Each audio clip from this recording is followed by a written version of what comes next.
Hey guys, my name's Kyle. For those of you who don't know me, I graduated last year, so a lot of you will know me. For those of you who don't, my name is Kyle. I was the salutatorian of CCA's 2019 class, and since then I've moved off from home 3 hours away to go to Louisiana College up in Pineville.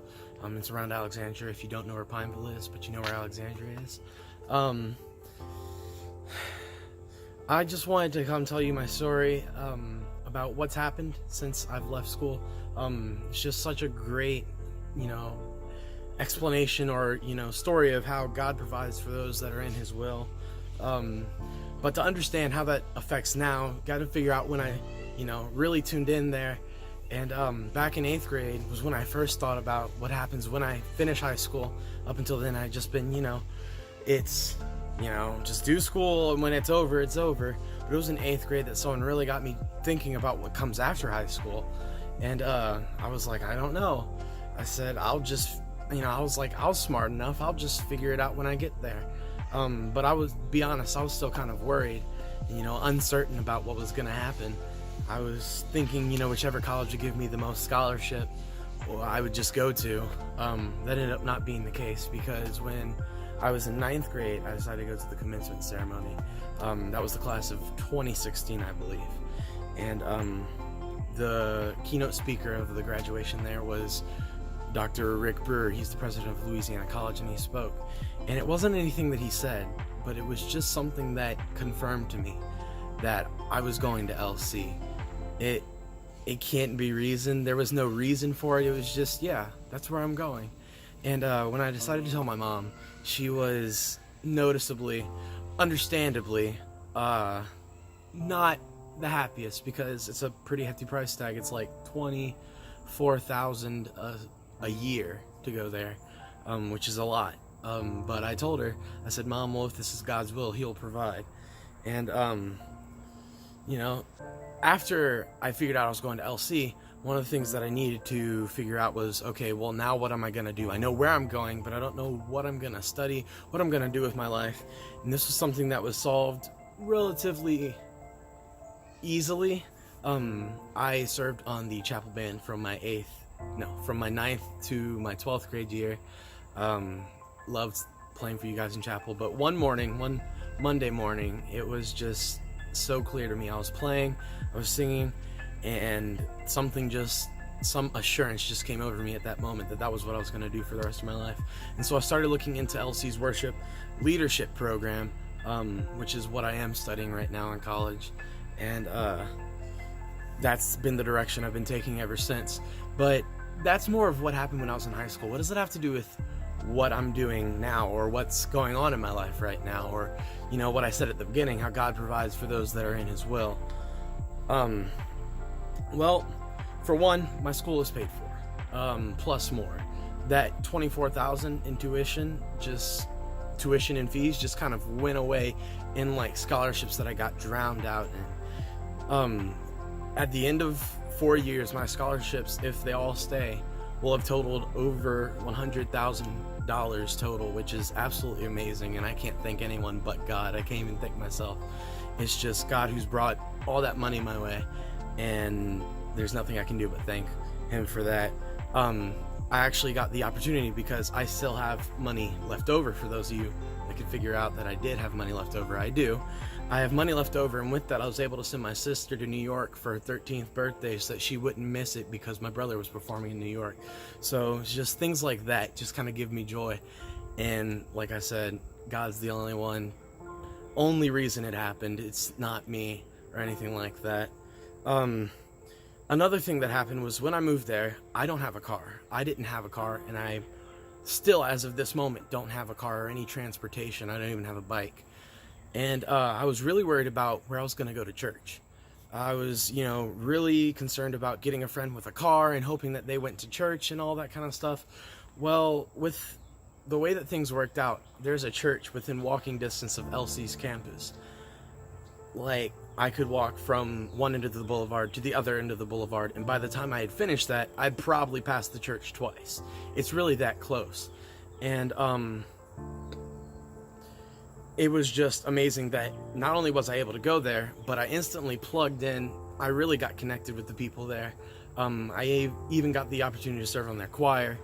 And that was just something that I thought I was going to have to worry about that God just took care of at the very beginning. What else do I have in my notes here? The other thing is that I was thinking, I'll study for a couple years, maybe like 2 or 3, and then I'll get a job in my field. Until then, I might get a job somewhere else. I wasn't really in a rush because, like I said, I even get money back. I don't have anything that I need to worry about paying because I don't have a car. I don't have anything. But God just worked things out so odd. Because one Friday I was in the cafeteria and there were this table of teachers that was sitting and having lunch, and I was a couple tables away minding my own business by myself at one of those tables that are really small. I was just like, I'll just have lunch on a Friday, it'll be whatever, I'll be alone, I'll just have some quiet time, take it in for myself. I didn't have a busy weekend, but I was preparing for the weekend of getting to just do whatever, chill, maybe knock out some assignments if I had any that I can't remember. I don't think I had any that weekend. But as I'm sitting there, I hear out of nowhere the division chair for fine arts point to me and say, well, go talk to him. What I didn't realize was happening at the other table was that one of the engineering professors, I believe she is, was talking about the fact that their church needed a worship leader. And apparently Dr. Weatherford, which is the division chair of fine arts, he looked around, saw me, and said, well, go talk to him. And so as I'm eating my lunch on Friday, Dr. Natalie Maxey comes up to me and says, hey, I heard that you're looking for a church job and we have one, and basically described what the church was like, and it couldn't have been any more similar to my church without being my home church, which I've already served at.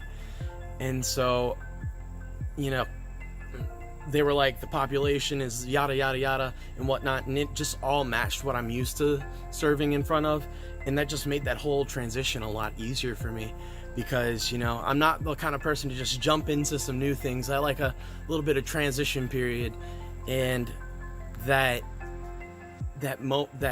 opportunity to serve in a church that wasn't much different than what I've already been serving in back home was just so incredible. And it's just even more incredible that he didn't decide to hand her a contact information for one of my upperclassmen or anything like that. He told her to go talk to me, and that's crazy because sophomores in my program don't even have jobs in the field yet. And speaking of people in my major, there's only like 10 of us worship leadership majors, and that's made it really easy for us to get tight-knit as a group. And those people just provide for me beyond what I could think of. Whenever they have like small gatherings, they offer me transportation. I don't even have to ask. Those are just amazing people, and it's just crazy to see how all of it's come together just from the one decision that I made back in 9th grade to come to LC and to follow what God was calling me to do. It kind of seems like if you're, in 9th grade, you haven't figured things out yet, and it's okay if you haven't, but sometimes God can talk to people in 9th grade, and he can talk to people even in 7th grade. I believe that firmly. And that if he does, speak to you and let you know something like that, you can't just be like, well, I don't know, I'm just a 9th grader, or I'm just a 7th grader, or I'm just, in 8th grade, I don't know much, I'm not sure if that's what's going to happen with my life. But if it comes from God, then that's something that you need to do, because if you do that, the provisions along the way will be more than you ever even thought could happen. And that just stresses the importance of being in his word and knowing who he is and paying attention to how he speaks to you, because you're not going to hear him like you can hear me right now. It's going to be that still small voice inside that just guides you in the right direction that you need to listen to, because if you do listen to it, great things will happen. And I know from my personal experience that I've just shared that that's just what it will be. And that's kind of all I have. I just hope that y'all just stay in the word, listen, especially in this trying time. We're all home. Make the most of it. Spend a little more time in God's word. Things are rough even here. I'm back home trying to get schoolwork done, and it's been crazy for me. It's also been so interesting on the topic of schoolwork that sometimes I'll look at a week, I'll start a week, and I'll have like 7 assignments due that week. And I'm like, I have no idea how I'm going to get all this done. I'm just sitting here at like Tuesday or such, and I have 7 more assignments that week that are like decently sized, not like a fill out the worksheet. They're a lot bigger in college. And so I just sit there and I'm like, I don't know how I'm going to get this all done. And it's just so amazing to see how it gets done. And at the end of it, there's no question in my mind that I didn't do that. That's not what I want to say, because that's technically academic dishonesty. But it's not that I didn't do it, but I couldn't have done it without God. It's one of those crazy things that are really small, and a lot of people, just be like, whoa, how did I get that done? And to me, it's just plain and clear that that's God that got that done. But I think that's the only thing that I missed that I wanted to say. I just want to thank you guys for your time, and I love you guys back at CCA. Y'all probably know that, because even if you weren't here last year when I was still on campus, you might have seen me come back because my mom teaches there, and I just can't get enough of CCA. I just absolutely love the environment. I love especially the middle school. Sorry high schoolers, sorry elementary. Love the middle school and everything that's going on there. So I've been back and I've been around and all that kind of stuff. But yeah, this is my story of how it's been after college, and I hope that you can listen to this story, be inspired, be in the word, and just follow your own path that has the same amount of provision, that has the same kind of provision, that has the provision that gets you through each day the same way that I do, the same way that he provides for me and all of my circumstances that I wouldn't even have thought that I needed provision for, like my job. I didn't even think I needed that. All that comes in extra. And the way that that's come in is that now that we're in this tough times, my extra income that I had gotten from my job helps us stay afloat, because some of us don't get to work around here, and we're not getting compensated, some of us, for what we're missing. And that's just so great that I didn't even think that that was something I was going to need, but God saw that ahead of time. And I pray that you get in that word and you get in God's will, so he can have those kind of provisions set up for you, that you'll be walking down the right path, so that God can make the way for things that you didn't even see. And I just pray that, each one of you guys end up down a path that's better than you could have even anticipated at this stage in your life, whether you're a senior or you're even a second grader watching this, that your future is so much brighter and so much more brilliant than you could even imagine. I just want to end this with like a short time of prayer, because that's just what I want to do. I'm going to pray, and that'll be it for me. I just want to thank you guys for listening. But anyway, I'm just going to go ahead and pray now.